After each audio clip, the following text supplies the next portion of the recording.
Hey everyone, if you've watched any of my last couple videos, you know that I've opened 40 of the Mega Charizard EX UPCs with the goal of kind of finding out if I can break even or maybe even make a little bit of money in this overheated Pokemon market that we're in today.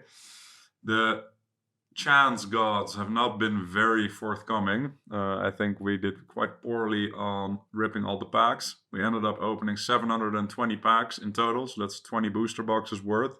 And I think we got 5 or less SIRs and no big chases whatsoever. So that's kind of rough, but we're gonna have to make do. And today I'm just gonna show you everything that we pulled from those boxes. So the boxes themselves and the accessories have already sold separately. So this is purely all the cards. And I'll show you the grading pile first.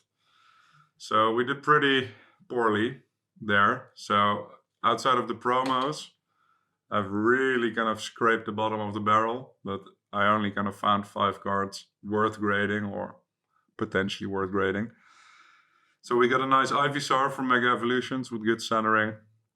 It's probably worth grading. I think this can get a 10.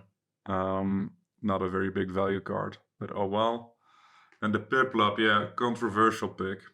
Like it's nicely centered, but it's from Phantasmal. This is really only like a $10 card, but it's a starter. I think it's got a good chance of getting a 10. So this is just me taking a little gamble for maybe an extra 50 bucks or so if we get lucky, because we need everything we can get, honestly.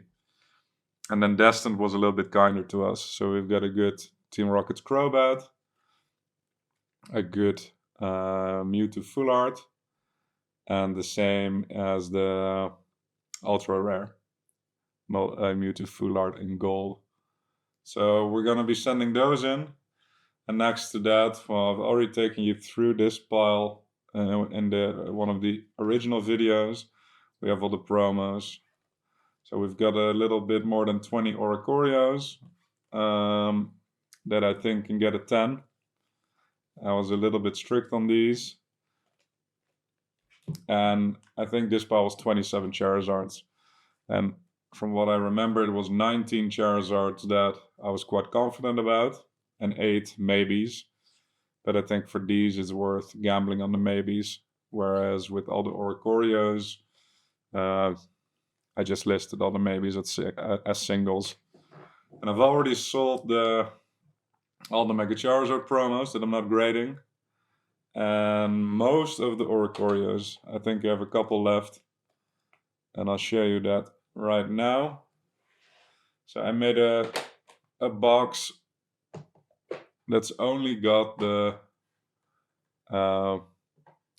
cards that I pulled from the set. Let me quickly turn this screen off and then I'll be able to lift you. Right. Oh, yeah, well, that kind of works. So this is the box. The miscellaneous pile is just the remaining Oricorios that I thought were not worth grading. And then the rest is all the secret rare pools from the 4 sets, right? So the UPCs came with Mega, Journey, Destined, and Phantasmal. And I've already reviewed these stacks in their separate videos. But here, you can see all the secret rares from Destined. And I'll be listing all of these on my card market. And I'll probably do a short video where I show you what my listing process is like. But that's just for people who are interested in the kind of more technical side of putting stuff up on the card market.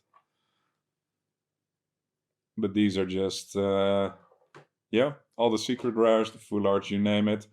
I'm going to list the EXs as well, the regular EXs. I normally don't really bother with those. But yeah, it'll be a little experiment just to see how they do. And because we kind of need all the help we can get. So yeah, that's all the singles and all the cards that we're sending off for grading.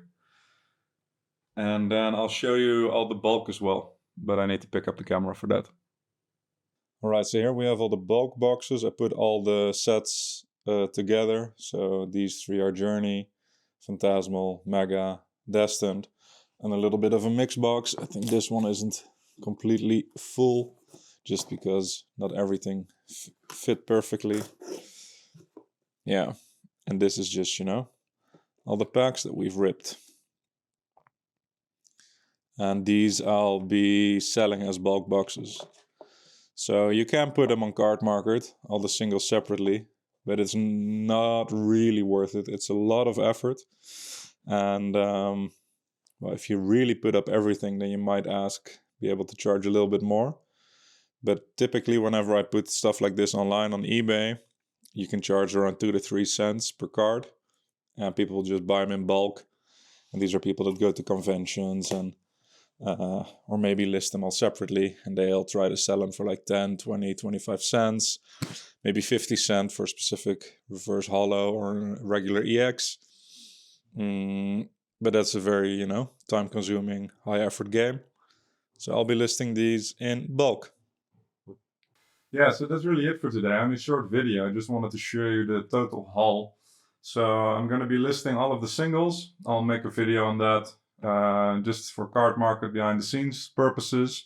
I'm going to put all the bulk up on eBay and sell it like that, and I'm sending off the rest to PSA to get graded, which takes around 3 to 4 months currently. So by the time they get back, I expect that I will have sold all of the other stuff, and then I'll do a video to see how we did. Unfortunately, the reality is kind of pointing towards that we are probably not going to break even on this one because, well, we just had very, very bad luck on all the packs that we've opened. I mean, without a doubt, it would have been way, way, way more time and money efficient to just sell the packs separately. But hey, what's the fun in that? And, I treat it as a case study that Pokemon ultimately is a little bit of a gambling hobby, especially when you approach it like this. And that it's always going to be better to just buy the singles you like or, just keep your money in your pocket regardless. This is definitely not a money-making business model. But it would still be interesting to see how we did and kind of at what price point we would have, broken even. Because I think, for example, if we would have bought these boxes in the US, ripped them and brought the cards over here, then we might actually get pretty close to breaking even or making money. So it would still be fun to run the numbers and see how we did. So like I said, I'll do a video on the listing. I might do a video on how I prepared a PSA submission. And I have plenty of ideas for stuff that I want to do in the meantime. But this series will, go into the freezer for a little bit. And I'll pick it back up once we get our submission back. All right, see you then.